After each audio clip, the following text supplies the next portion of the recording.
विद्यार्थी मित्रांनो नमस्कार, मी आहे चेतन राठोड आणि आपण बघत आहात द प्रियांसी आयांसी यूट्यूब चॅनेल। तर मित्रांनो, आपल्याला टीईटी 2013 ते 2025 पर्यंत जेवढे पेपर झालेले आहेत आतापर्यंत ते मी तुमच्या समोर विश्लेषण करून आणि एकदम व्यवस्थितपणे मांडणार आहोत। तर तुमचा मागील जे प्रश्नपत्रिकेत आलेले प्रश्न होते त्याचा एकदम चांगल्या प्रकारे वर्गीकरण करून मी तुमच्या समोर मांडत आहे आणि संभाव्य प्रश्न पण आपण बघणार आहोत। ही सिरीज आपली कंटिन्यू चालणार आहे। 28 जूनला जो टीईटीचा पेपर होणार आहे त्याच्यात तुम्हाला मराठी आणि जीएस जीके याचे पैकीच्या पैकी मार्क पडण्याचे खूप चान्सेस आहेत। जर तुम्ही ही सिरीज कंटिन्यू कराल तर तुम्हाला पैकीचे पैकी मार्क पडेल आणि दुसरं काही करण्याची गरज पडणार नाही। तर मित्रांनो, चला चालू करूया टीईटी 2026। गैरहजेरी या शब्दाचा समानार्थी शब्द कोणता? गैरहजेरी या शब्दाचा समानार्थी शब्द कोणता? नंबर 1 बेरोजगार, नंबर 2 अनुदिनी, नंबर 3 अनुपस्थिती आणि नंबर 4 बेपर्वा। तर मित्रांनो, याचा योग्य उत्तर आहे, याचा योग्य उत्तर काय आहे? अनुपस्थिती। याचा योग्य उत्तर आहे अनुपस्थिती। अनुपस्थिती म्हणजे ॲब्सेंट, अनुपस्थिती म्हणजे गैरहजर।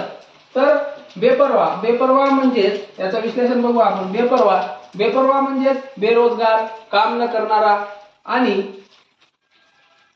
बेपर्वा म्हणजे आळसी, लापरवाही आणि बेफिकीर।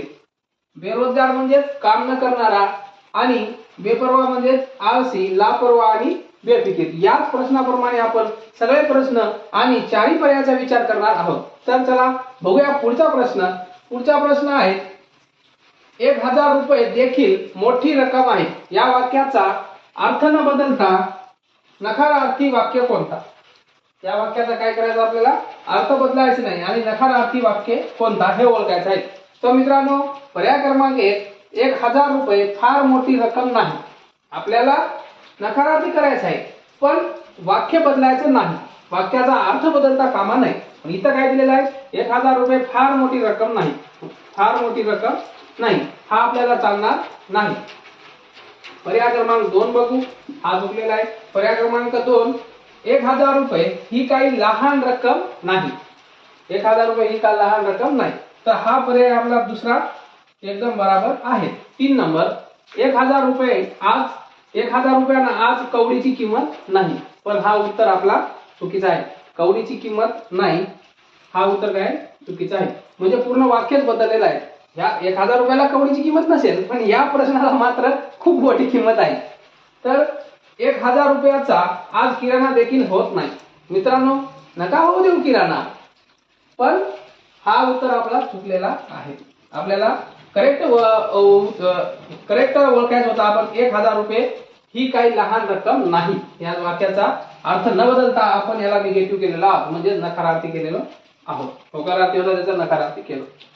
रोपटे या शब्दाचे अनेक वचन कोणते? रोपटे या शब्दाचे अनेक वचन।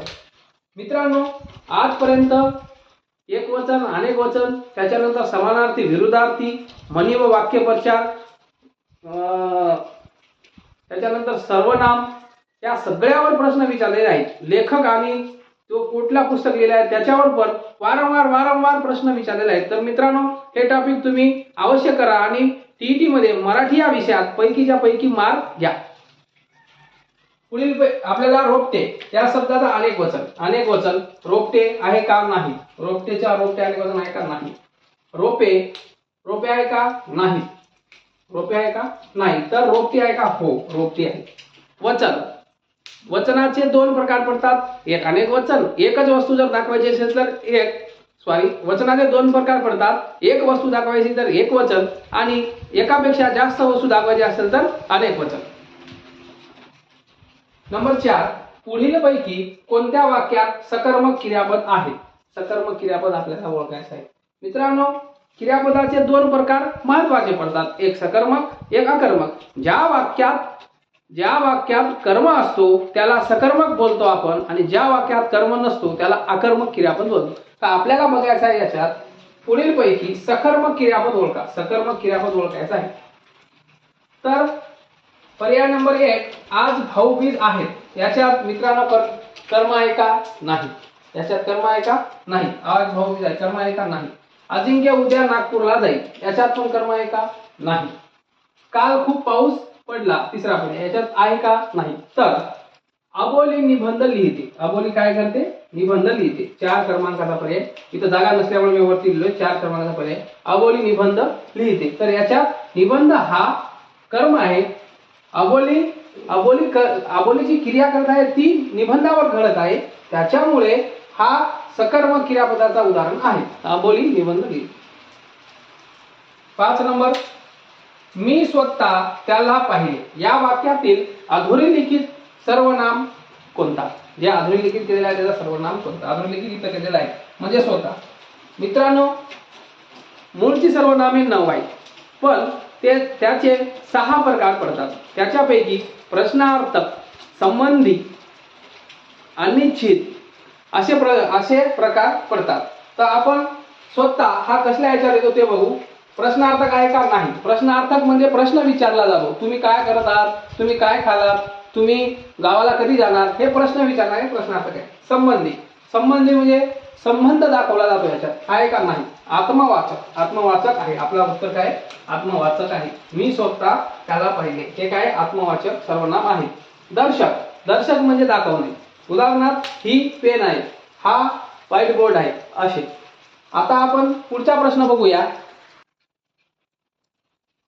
अतिशहाणा त्याचा बैल रिकामा या म्हणीचा योग्य अर्थ कोणता? या म्हणीचा योग्य अर्थ कोणता? अतिशहाणा त्याचा बैल रिकामा या म्हणीचा योग्य अर्थ कोणता? म्हणी व वाक्यप्रचार याच्यावर पण प्रश्न विचारले जातात. तर आपण बघूया. अतिशहाणा याचा बैल रिकामा. तर नंबर 1, खूप हुशारीने फायदा होतो का? खूप हुशारीने फायदा? जास्त हुशारी करणाऱ्याला फायदा होतो का? कधी नाही. तोंडावर पडतो तो जास्त हुशारी करणारा. नंबर 2, आपल्या ऐपतीनुसार खर्च करावा. आहे का उत्तर? नाही. नंबर 3, वाजवीपेक्षा जास्त शहाणपण नुकसानकारक ठरते की नाही? वाजवीपेक्षा जास्त शहाणपण केलं तर जास्त नुकसानकारक ठरते. तर हा 3 नंबर उत्तर आहे. 4 नंबर, अतिहुशार माणसाची कोणतीही गोष्ट विकली जाते. अतिहुशार माणसाची कुठलीही गोष्ट विकली जाते का? विकली जाते का? नाही. अतिहुशार असला काय असला तर जे गोष्ट विकायची आहे तीच गोष्ट विकली जाते. कुठली गोष्ट विकली जाते का? नाही. म्हणून 4 नंबर पण चुकीचा आहे. 3 नंबर आपला उत्तर आहे. पुढचा प्रश्न बघूया. खगचा समानार्थी शब्द कोणता? खगचा समानार्थी शब्द कोणता? खग म्हणजे आकाशात गमन करणारे. तर पर्याय बघूया. खग म्हणजे भूगोल होते का? नाही. खग म्हणजे खगोल आहे का? नाही. खग म्हणजे पक्षी. हो, आकाशात गमन करणारे कोण असतात? पक्षी असतात. म्हणून खग म्हणजे पक्षी. हा 3 नंबर पर्याय बरोबर आहे. अंतराळाकार नाही. तर पक्षीचे समानार्थी बघूया मित्रांनो आपण. पक्षीचे समानार्थी बघताना खग, पक्षी, विहंग, द्विज आणि अंडज असे त्याचे समानार्थी आहेत. अजून जास्त समानार्थी असेल तर तुम्ही मला कमेंट बॉक्स मध्ये कळवा. मी पुढच्या याच्यात त्यांना ऍड करेल. तर मित्रांनो, 8 नंबर प्रश्न बघूया. पृथ्वी सूर्याभोवती फिरते या वाक्याचा काळ ओळखा. काळ ओळखायचा आहे आपल्याला. सर्वसाधारण 3 काळ असतात: वर्तमान काळ, भूतकाळ आणि भविष्यकाळ. त्याचे 4 प्रकार पडतात. सगळ्याचे 4 प्रकार पडतात: साधा, अपूर्ण, चालू. तर त्याचं आपल्याला काय करायचं आहे? काळ ओळखायचा आहे. साधा वर्तमान काळ आणि चालू वर्तमान काळ. साधा वर्तमान काळ आहे का? पृथ्वी सूर्याभोवती फिरते. पूर्ण वर्तमान काळ म्हणजे पृथ्वीचा फिरणं झालेला आहे का? पृथ्वी थांबलेली आहे का? पृथ्वी थांबली तर आपण पण थांबू.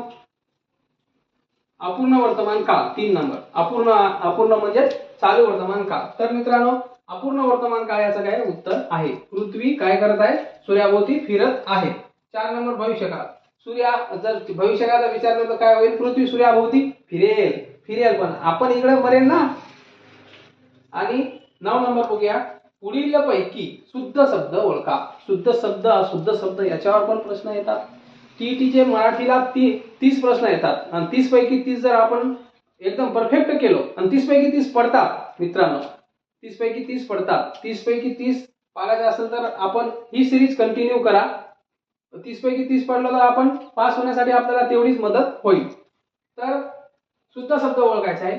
वाङ्मय हा शुद्ध आहे का? नाही. हा शुद्ध आहे. वाङ्मय हा काय?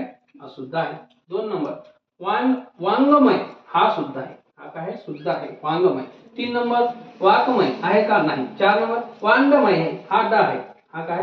ड आहे. पण हा ड नाही. हा नाही वांगमय.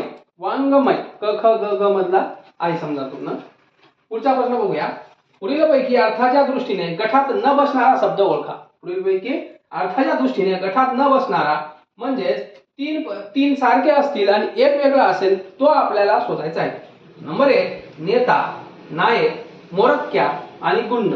आता नेता, नायक आणि मोरक्या हे तिन्ही काय आहेत मित्रांनो? समानार्थी आहेत. गुंड हा वेगळा आहे.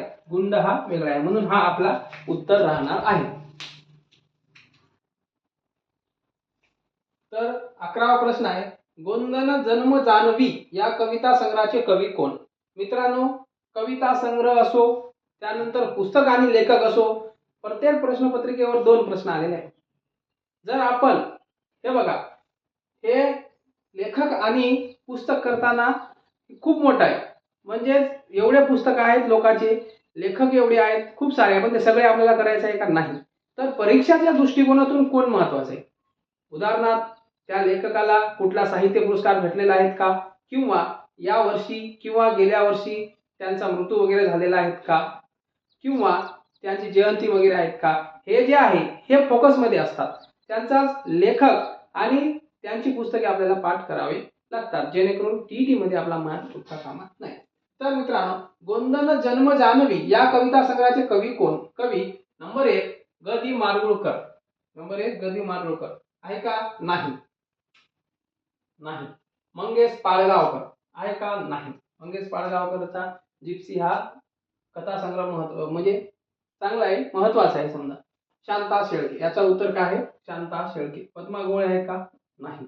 शांता शेळके. 3 नंबर उत्तर बरोबर आहे. आज्ञापत्रकार रामचंद्र अमात्य यांचे पूर्ण नाव काय? मित्रांनो, शिवाजी महाराजांनी अष्टमंडळाची निवडली होती. छत्रपती शिवाजी महाराजांनी जी अष्टमंडळे निवडली होती, या अष्टमंडळावर दरवर्षी एक प्रश्न विचारला जातो. प्रत्येक वर्षी आतापर्यंत 2013 ते 2025 पर्यंत प्रत्येक वर्षी एक तर मराठीच्या व्याकरणमध्ये विचारला जाईल किंवा इतिहासामध्ये विचारला जाईल, म्हणजे GS-GK मध्ये विचारला जाईल, पण विचारला जातो म्हणजे जातो. तर हे अष्टमंडळे, छत्रपती शिवाजी महाराजांची अष्टमंडळे जर आपण पाठ केली तर एक प्रश्न आपला एकदम ओके मध्ये, कडक मध्ये येईल. तर मित्रांनो, आज्ञापत्रकार रामचंद्र अमात्य यांचे पूर्ण नाव काय? नंबर 1 रामचंद्र मोरोपंत पराडकर आहे का? नाही. हा चुकीचा आहे. नंबर 3 रामचंद्र नारायण पेशवे आहे का? नाही. हा पण चुकीचा आहे. नंबर 2 रामचंद्र निळकंठ बावळेकर. रामचंद्र निळकंठ बावळेकर हा पर्याय 2 नंबरचा उत्तर बरोबर आहे. रामचंद्र शहाजी भोसले 4 नंबर हा चुकीचा आहे. मित्रांनो, पुढचा प्रश्न बघूया. मी वनवासी हे आत्मचरित्र कोणाचे आहे? बघा, इथल्या इथं 2 प्रश्न विचारलेले. इथल्या इथं हे बघा, गोंदन जन्म जानवी आणि लगेच खाली विचारले मी वनवासी. 2 प्रश्न आले की नाही? प्रत्येक प्रश्नपत्रिकात विश्लेषण करताना 2013 ते 2025 पर्यंत जेवढी प्रश्नपत्रिका झाली टीईटीची, त्या सगळ्या याच्या पुस्तक आणि लेखक याच्यावर 2 प्रश्न विचारलेले आहेत. तर मी वनवासी हे आत्मचरित्र कोणाचे आहे? साधना. नंबर 1 साधना याचे आहे का? नाही. साधना आमटेचा कुठला आहे? समिधा. हे आमटे परिवार कशाशी संबंधित आहेत? कुष्ठरोगाशी संबंधित आहे ते आमटे परिवार. विकास आमटे, साधना आमटे, बाबा आमटे हे महान पुरुष जे आहेत ते सगळे कुष्ठरोगाशी संबंधित आहेत. त्याच्यानंतर सिंधुताई सपकाळ. तर हा मी वनवासी हा जो आत्मचरित्र आहे कोणाचा आहे? सिंधुताई सपकाळ यांचा आहे. मी वनवासी. सिंधुताई सपकाळांना कोण ओळखत नाही. शांता शेळके यांचा कुठला आहे? धुळपाटी. आणि आता आपण बघितलो गोंदन जन्म जानवी ही कविता संग्रह पण शांता शेळकेचा आहे आणि धुळपाटी पण शांता शेळकेचा आहे. आणि राणी बंग आणि त्यांचे मिस्टर अजय बंग यांनी सर्च संघटना गडचिरोलीमध्ये सर्च संघटना म्हणून स्थापन केलेले आहेत. हे जवळपास त्यांना पद्मश्री पण मिळालेला आहे आता गेल्या वर्षी की त्याच्या म्हणजे कन्फर्म माहित नाही, पण पद्मश्री यांना मिळालेला आहे. ही एक सर्च नावाची संघटना आहे. त्याच्याने त्या संघटनाच्या याच्याने ते आदिवासीचे म्हणजे जेवढे गडचिरोलीला मागासलेले आदिवासी जमात आहेत, बाकी इतर जमात आहेत, त्या सगळ्यांची ते व्यवस्थित सोयी सुविधा त्यांना पुरवून देण्याचं काम करतात सर्चद्वारे. नंबर 14 कथाकार कादंबरीकार, नाटककार व शाहीर असलेले साहित्यिक कोण? बघा, कथाकार पण होते, कादंबरीकार पण होते, नाटककार पण होते व शाहीर पण होते असलेले साहित्यिक. आणि हे एवढे असताना ते एक कामगार पण होते मित्रांनो. कामगारासाठी त्याने खूप प्रयत्न केलेले आहेत. त्याच्यानंतर महाराष्ट्राला मुंबई मिळावी याच्यासाठी पण खूप प्रयत्न आहेत. ते त्यांचं नाव बघूया आपण पुढं. होनाजी बाळा आहे का? नाही, होनाजी बाळा नाही. हे पण कथाकार, कादंबरीकार होते पण हे नाही. याचं उत्तर हे नाही. पटे बापूराव आहे का? नाही. तर आहे अण्णाभाऊ साठे. अण्णाभाऊ साठे यांना कोण ओळखत नाही? अण्णाभाऊ साठे, वाटेगाव, सांगली हे त्यांचे जन्मगाव. कथाकार, कादंबरीकार, नाटककार व शाहीर असलेले साहित्यिक ते होते. माझी मैना राहिली गावा हे पण त्यांची एक शायरी आहे. विठ्ठल वाघ पण आपले ओळखीचे आहे. काया मातीत मातीत आपण चौथीत शिकलो. आता शिक्षक होऊन मुलांना चौथीत शिकूया. त्याच्यासाठी आपल्याला टीईटी पास होणं गरजेचं आहे. जर तुम्ही ही सिरीज कंटिन्यू केलात तर तुम्हाला ह्या एका महिन्यात टीईटी पास होण्यापासून कोणीच रोखू शकत नाही. नंबर 15, कान फुटले तुमे का, तोंडाले कुलूप लावले कोण? म्हणजे काय बोलतात हे बघा, कान फुटले तुहे का, तोंडाले कुलूप लावले कोण? तर हे वाक्य कोणत्या बोली भाषेतील आहे? हे आपल्याला महाराष्ट्रात मित्रांनो 52 बोली भाषा आहे.